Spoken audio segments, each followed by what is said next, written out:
Chapter 1. Break-in at number 48. The night lay dark and silent over the town of Macclesfield. A battered blue van rolled quietly to a stop across the road from 48 Western Avenue. After a few minutes of quiet chatter, the side door slid open. 3 muscular men wearing novelty masks crept out of the van, crossed the road, and entered the front garden. "Jack!" whispered the shortest of the men. "Quiet, we've got a job to do," replied Jack, the next tallest of the trio. "But do you think it's true, about what happened to the others?" "They got sloppy. We should have never hired locals. Is the alarm dead, Max?" Max, the tallest and strongest looking of them, held a finger to his ear, listened for a signal from his earpiece, and nodded. "Right on time," whispered Jack. "Our client can hack his way into any system," he continued, before using a crowbar to lever a wooden board from the window frame. He looked around nervously. "No cops, James." James examined the dimly lit street before whispering, "We're clear." "Good. Pass me that counter thing and wait in the van." "Why do I have to wait in the van?" asked James, handing a Geiger counter to Jack. "Because you're going to screw this up," predicted Jack, before he turned on the Geiger counter, which clicked slowly and quietly. "And Max can take care of whoever lives here. We're not scared of a bit of light, are we?"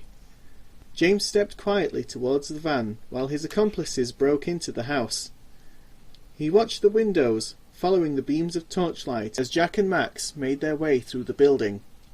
Then the thing James feared the most happened. A brilliant purple light shone through the ground floor windows. As the vividly coloured gleam died down, darkness settled over the street again, broken only by the street lamps and flashing Christmas lights which adorned the houses. There was no light from the torches. He closed his eyes and wondered if he should wait for the others or flee. When he was sure there was no sign of Jack or Max, he removed his mask and yelled, "Start! Manual drive!" A holographic display filled the windscreen. The words "Atlas Auto Drive Disabled" appeared in red letters at the bottom of the screen, while the engine hummed quietly. James drove the van away as fast as he could. "I waited, didn't I?" he muttered to himself, narrowly avoiding a cat in the road. "V's gonna kill me." The nervous driver didn't notice the passenger hiding in the back of the van. She held on silently as they swerved left, then right, then left again before the van stopped. The terrified burglar climbed out of the van and walked nervously towards the door of a boarded-up factory. A small hatch opened at eye level before the door was opened fully to let James inside. The abandoned factory was dimly lit inside. James shuffled slowly through a corridor into a grim-looking room at the far end of the building. "Did you find it?" growled an angry voice. "No, V. Jack and Max were—" stammered James. "Did you find it?" demanded V, a tall, bald man, who was sat behind a dusty desk. His face was obscured by shadow in the dimly lit office. A hunched figure sat next to him, wearing a thick coat and gloves. A medical mask used for treating burns covered his face, with sunglasses to completely hide his appearance. "No, V.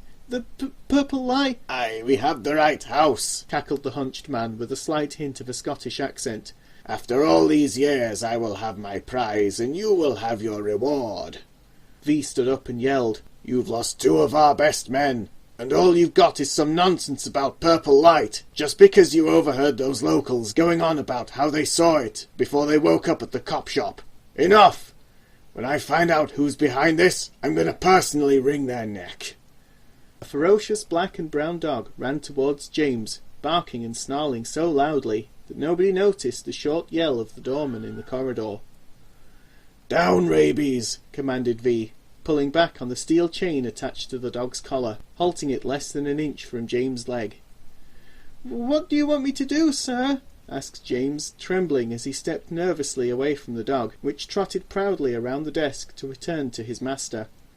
"Call your friends in Manchester. Tell them to fetch crate 4 from my lab, and bring 20 of your best men," the old man suggested calmly. V nodded in agreement and reeled in his pet, which kept its eyes fixed on James. "I'm on it, boss," said James, who turned round and ran to the door. But before he finished opening it, he noticed the figure of a girl on the other side. She was no more than 13 years old, wearing black leggings, a short purple dress, a black eye mask, and pink Wellington boots. "Stop!" she shouted commandingly, holding the palm of her hand towards James. While she barely looked threatening, James was so distressed by now that he jumped backwards in surprise. "What do we have here?" laughed V. "Did you get lost on your way to the ballet? Rabies! Kill!" he ordered, releasing the chain. The powerful hound jumped onto the table, barking and baring his teeth, before leaping past James towards the masked girl. Calmly, she pointed her raised arm towards the dog. As she spread her fingers, a glowing disk of purple swirling clouds appeared to open silently in front of her. Rabies yelped before disappearing into the circle without emerging from the other side. James ran and hid behind his boss, who pulled a small gun out from under the table.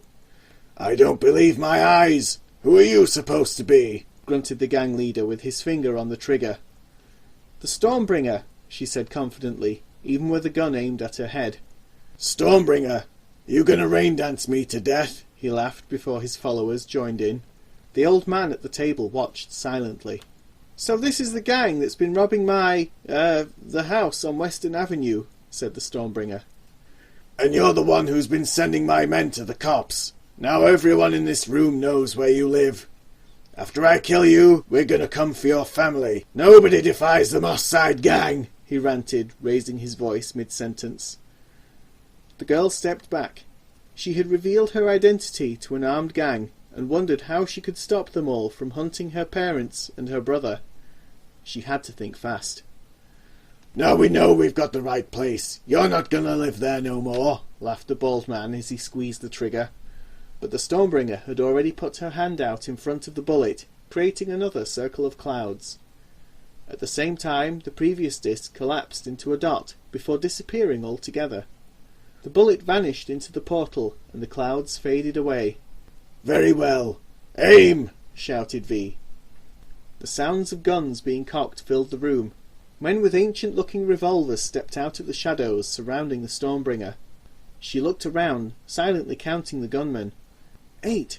How can I stop that many? She thought before lowering her arms to her sides. "Clever girl," laughed V. "Giving up will make this so much easier. Fire!"